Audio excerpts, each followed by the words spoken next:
Everyone, so the last video that I just posted was going into the details as to why we decided to try naturally as opposed to IVF, and then now I'll kind of go into how we our conceiving process. I mean, obviously not the details of the actual thing, but just how long it took and things like that.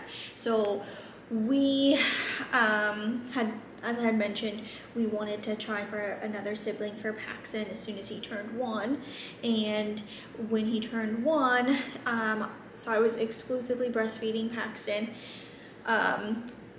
and whenever he turned 1, my cycle had still not returned, and so I knew that I had to do something about that.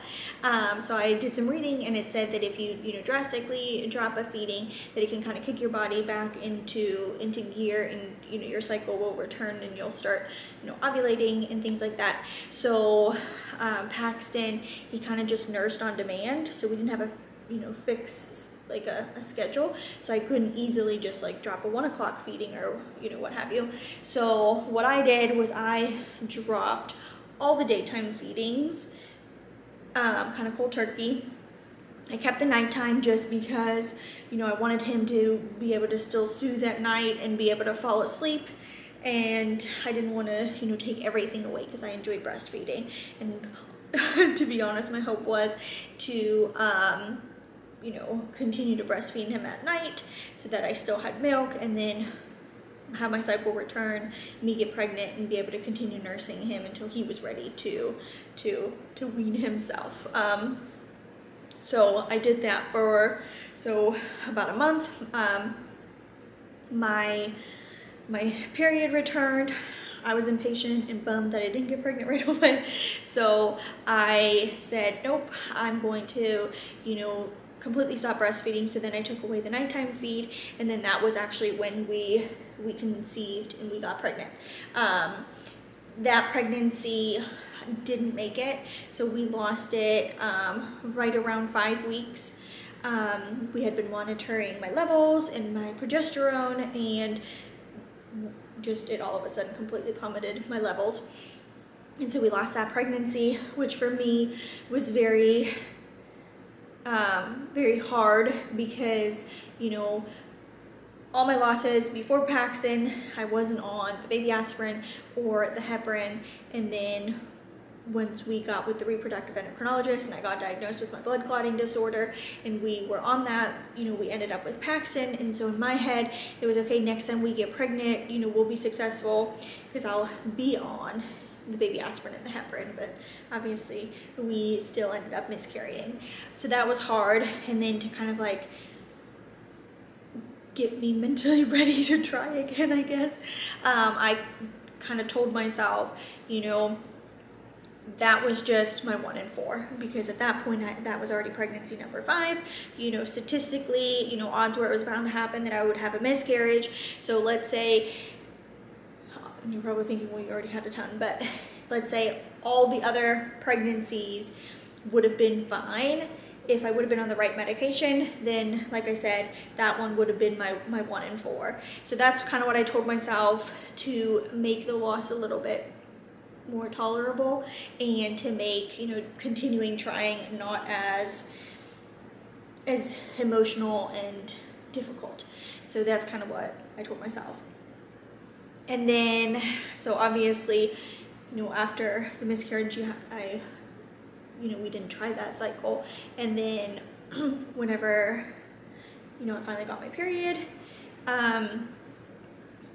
we started trying again, but at that point I was very impatient and I wanted again to get pregnant immediately. So when we had initially met with my reproductive endocrinologist, before Paxton, one of the options that we could have done or pursue was, he had said that we could do like Femara, which is similar to Clomid, and he wouldn't have really done it for us because he had a concern that I wasn't ovulating, but just to give me that extra boost, to make sure that what I was ovulating was a mature egg.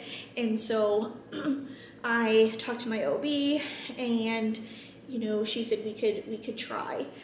So this was all when we were in the midst of moving. So I didn't have any, you know, scans, and I wasn't really monitored, so my OB wasn't really checking to see how I was responding to the medication. I was tracking it with an ovulation stick. I never got like a dark line as I did whenever I was trying naturally, and I would get like I would have like no line, and then all of a sudden it would be like semi-dark, and then like no line again. Whereas when I try naturally, it would be a very faint line, and it would get darker, darker, darker, darker, darker, darker, darker peak, and then it would kind of come back down. Well, I didn't like fall it all the way down, but it would, you know, fade again. And it would typically happen around cycle day 15, cycle day 16, but then here it didn't happen until like cycle day 18, 19, 20. And it was just weird to me. And then we did that for 2 cycles, and then I kind of was like, I don't know, I feel like this isn't helping me. If anything, it's making things worse. And so I said I don't want to continue trying with it because I don't even know if it's doing anything, if it's helping, or if my body's responding how it should be. So I stopped, and then it was the cycle after I stopped that we got pregnant with this baby. And obviously, you know, still pregnant. And so we are expecting our second rainbow July 28th. So in just a few short weeks. And so that's kind of the gist of how we tried naturally and had a little bit of ephemera in between. But that is how we got to our little baby. So hopefully someone can find this helpful. But anyways, my next video will be kind of like a rundown of how the pregnancy has gone so far, and just kind of like a quick update on all the different trimesters. So thanks for watching, and I will talk to you guys soon.